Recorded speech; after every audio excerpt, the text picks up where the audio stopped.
Мы с мужем решили вписаться в очень большой ремонт. Посмотрите, кто делает такие идиотские вытяжки сейчас. И, кстати, да, у меня есть повар. Макс, скажи привет.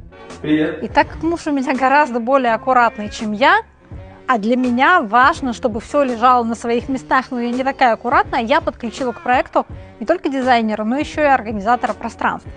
Самая наша большая мечта – это спортзал с видом на море, а не в подвале сейчас. А пока мне любопытно, если вы делали ремонт, расскажите, как ремонт повлиял на ваши отношения.